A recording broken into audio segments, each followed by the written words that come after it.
5 years ago, I was browsing through YouTube. I was going through the motions, not paying too much attention as to what was going on around me, and I distinctly remember coming across this video, and the title of the video was "This Will Change Your Life, The Strangest Secret."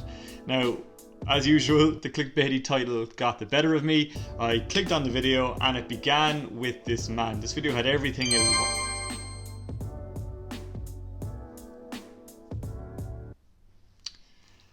I clicked on the video and it started off with this man talking from what was the 40s or 50s. I'll put an image of it here so you can get an idea of it.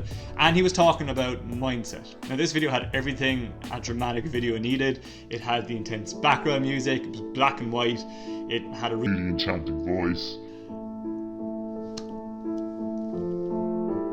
But anyway, this video single-handedly changed my life forever. Now, I'm not being dramatic in any way, and in this video I'm going to talk about how it changed my life, why it changed my life, and I'll also talk through the 30-day exercise that he gives you at the end of the video, how I got on, and what tips I have for anyone that looks to perform it. So the subject of conversation was mindset and how you can train your mind to achieve what you want.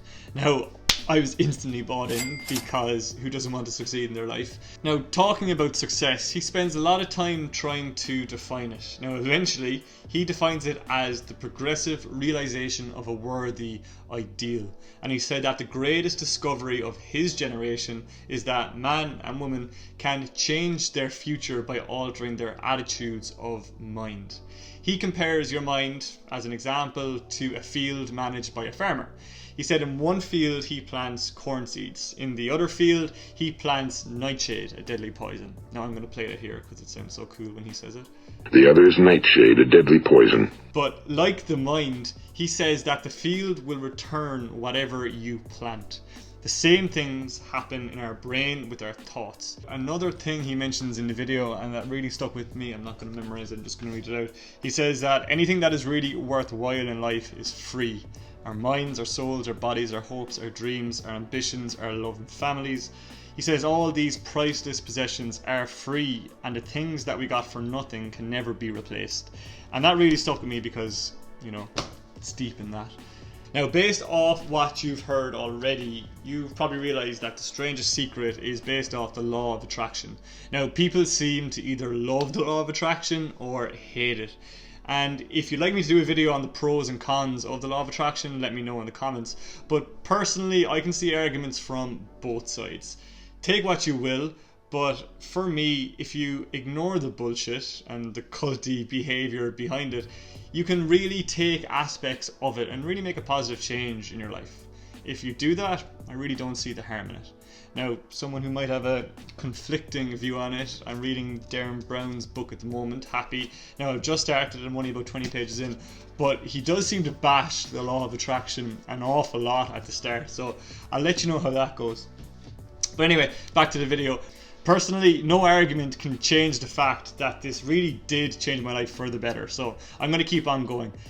At the end of the video, he gave us an exercise, a 30-day challenge where you need to write a goal. It had to be one goal, really clearly defined, and you cannot wish for, other goals or 100 other unattainable goals at the same time. What you had to do was write it down on a piece of card or a piece of paper. I'd recommend writing it down on a piece of card and you need to check it numerous times a day. You need to act as if the goal were impossible to fail, and the aim of this is to remind yourself of that goal so you make an intentional decision to progress towards it. He says that you become what you think about, and if all you think about is your goal, then you will eventually get there. You will manifest it in your brain or in your thoughts. Now, okay, before I go any further, you need to be realistic about this goal. You can't say, Lambo, and wear Lambo, and the Lambo shows up in your front door. Clearly, that's not going to happen.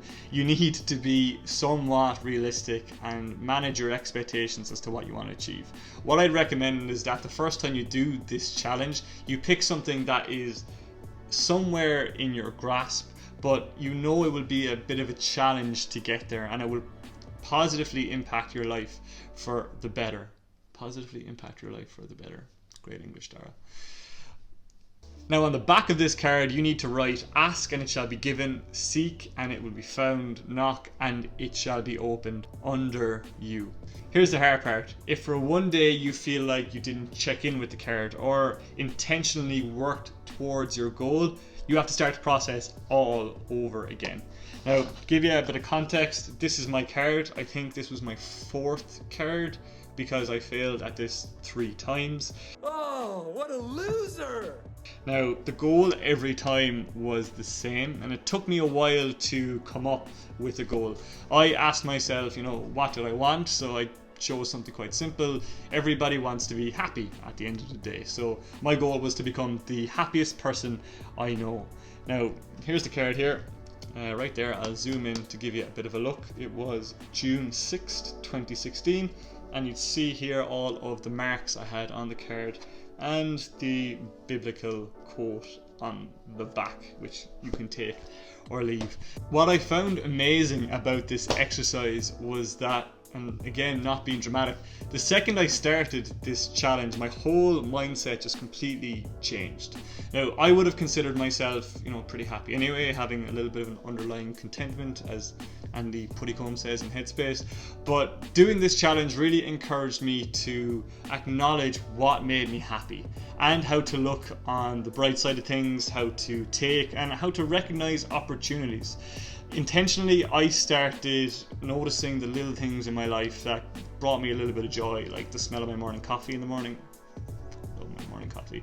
A cozy pillow, my curly eyebrows, well, sometimes. But because I had failed 3 different times, what it actually did was it extended this challenge longer. So it not only became a habit, but it became a lifestyle, if you will. So the real question that you're probably asking is, does this challenge really work? Now, for you, I can't answer that. You need to try it yourself. But for me, it really, really did. Ever since that day in June 2016, I am still the happiest person I know. Now, I won't lie, this challenge was extremely difficult. Starting was really easy, but come day 15, after the initial excitement completely wears off and you're forced to push through the wall, or like comparing it to a marathon, but anyway, that 30-day challenge wasn't the only thing that impacted my life and why it was the most impactful video I've ever watched. It ignited a passion for me in developing positive mindset, looking at ways you can become productive, you can self-reflect, you can meditate, all of which I'd consider, key aspects influencing my day-to-day well-being and my day-to-day happiness. Now, if I haven't convinced you enough to watch this video at this stage, you probably won't like the content I have on my channel.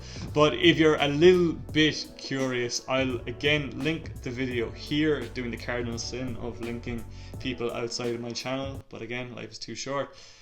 Now, remember, for this challenge to work for you, you really have to be willing to put the work in on the background. Nothing in life worthwhile comes easy. Earl Nightingale says in a video, it's like the story of the man who stood in front of the stove and said, "Give me heat and then I'll throw in the wood." If it were that easy, everybody would do it. Hey guys, as always, thank you so much for making it to the end of the video. I really, really do appreciate it. If you liked what you saw, do drop a like. I'd be very, very grateful, more so if you hit the subscribe button. That would be great. It helps the channel grow organically. And if you have any comments on what we chatted about in today's video, do leave it below. This tends to be quite a controversial topic, so if you want to share your thoughts, be it good or bad, I'll be delighted to hear, and maybe we can get a bit of a discussion going. Other than that, we'll leave it for today's video. So long.